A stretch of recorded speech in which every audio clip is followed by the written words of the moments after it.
attendance in this year's Jamurai Festival so far has been exceptional, with a lot of cultural displays happening in the heart of Hachon. This is what the Jamurai seeks to address, and that is to cement and strengthen the relationship of the Jola community, especially those with the Manga, Bajan, and Bojang Sone. Reporting for Grts News in the Casamance region of Senegal, I am Abdoulaye Badji.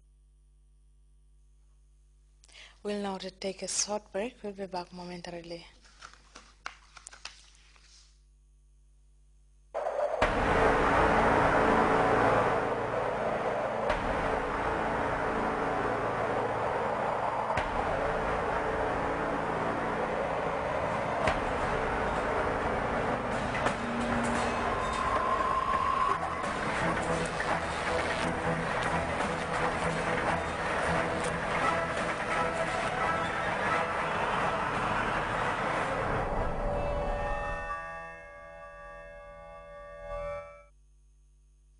Welcome back. After much publicity and careful build, the Combined Security Services Sport Association this afternoon welcomed the star attraction for their mega event, Senegalese music diva Titi. Speaking to Jarte shortly after her arrival, Titi describes the Gambia as a second home, for she was here not long ago, but she is back again, this time with the Combined Security. Titi called on everyone, most especially her fans, to come out in their numbers to support the event while promising them a thrilling performance. And over now to the international scene, the majority leader of the Senegalese National Assembly has opened up a debate in Dakar when he called for the reintroduction of the death penalty, nearly a decade since it was abolished in Dakar. In the face of the rising crime in the country, Seydina Fall was confident that this proposition could soon be passed into law. We have details in this report by CFI.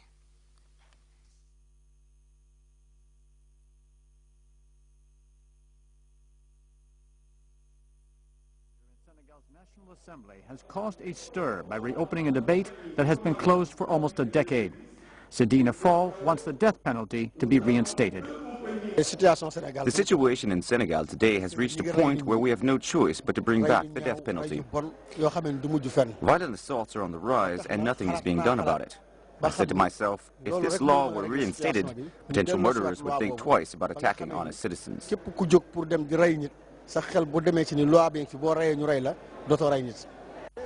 With the rise of violent crime in Senegal, Mr. Fall's proposal appeals to many.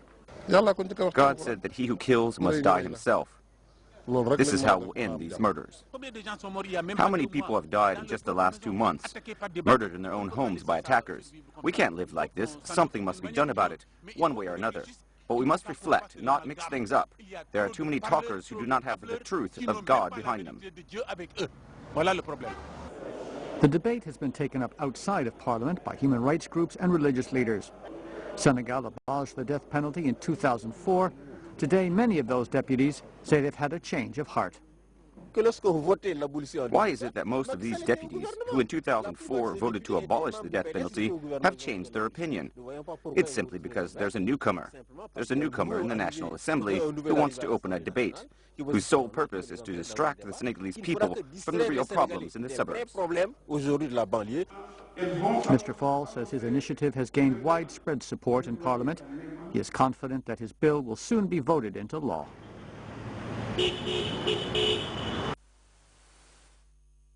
A suicide bomb attack on the offices of the International Red Cross in eastern Afghan city of Jalalabad killed a security guard before a similar incident hours later left 6 other insurgents and a police officer dead in an explosion at the office of a governor. And an American drone attack is reported to have killed Taliban's #2 in Pakistan. For more on this and other stories, we turn to this World News Roundup by CFI.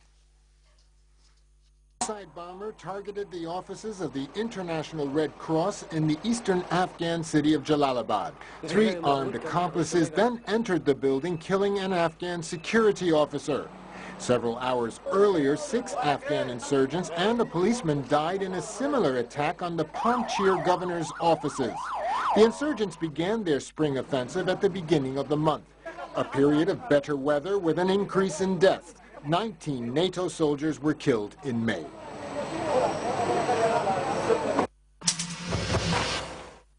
Sources in Pakistan say an American drone attack killed the country's #2 Taliban leader, Wali-ur-Rahman. The Pakistanis say the attack occurred in North Waziristan near the Afghan border. Washington said Rahman was guilty of organizing terrible attacks in Afghanistan. The Obama administration has defended its drone attacks on Islamic militants. The Taliban say they named Rahman's deputy to replace him as #2 for the group.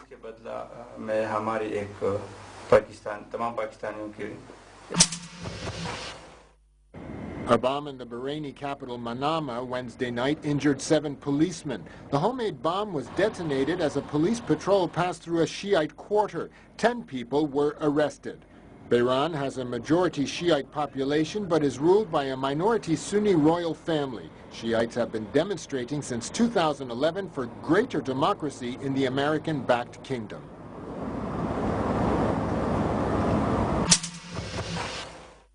Two men became the first gay couple to legally marry in France since President François Hollande signed the same-sex marriage bill into law. The wedding took place in the southern French city of Montpellier with all the pomp and circumstance of a royal ceremony.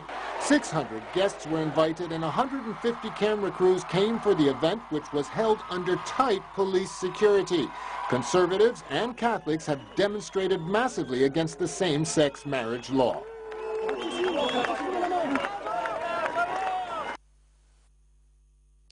Paris is playing host to an exhibition celebrating the life of former South African leader Nelson Mandela. We have more on that grand exhibition in honor of a man who continues to inspire people all over the world. The Mandela exhibit is now in the French capital, the third leg in a world tour following its 2008 Johannesburg opening. The exhibit traces Mandela's life from the activist lawyer to the 27 years in Robben Island prison as a convict to the idolized father of the Rainbow Nation. We certainly know what he is and what he represents post-1994. But before that, who was Nelson Mandela? We also know he spent 27 years in jail. But how did that happen? As a young boy, how did he move towards becoming a successful lawyer? How did he become a politician? How did he become a freedom fighter? How did he become somebody who's survived in jail? And how did he become president? Madiba, seen from different angles and through the prisms of time. A model of the sculpture erected in KwaZulu-Natal on the very spot where he was arrested. The show sets Nelson Mandela in his social and historic context. A show which also displays the contradictions of the man, from autocratic behavior to severe self-criticism. A man who suffered and asked all to forgive. And he had no bitterness. He did not want retribution. He wanted reconciliation. And he came out with a smile on his face without any bitterness in his heart.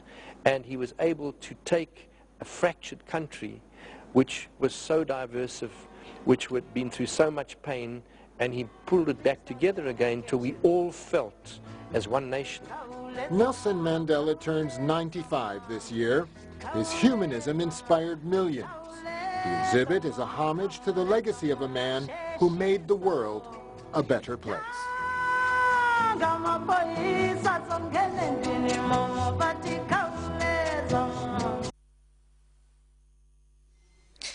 Time now to take a second break. We'll be right back.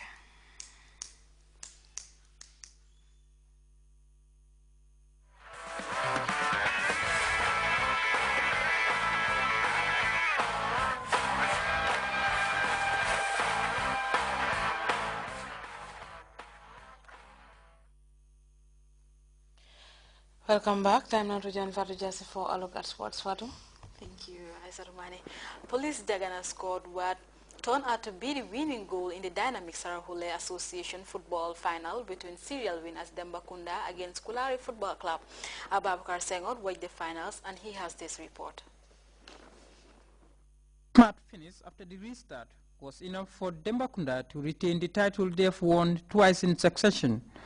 Kulari made it a game worthy of a contest. with a string of impressive chances, particularly in the second half when they lay siege to the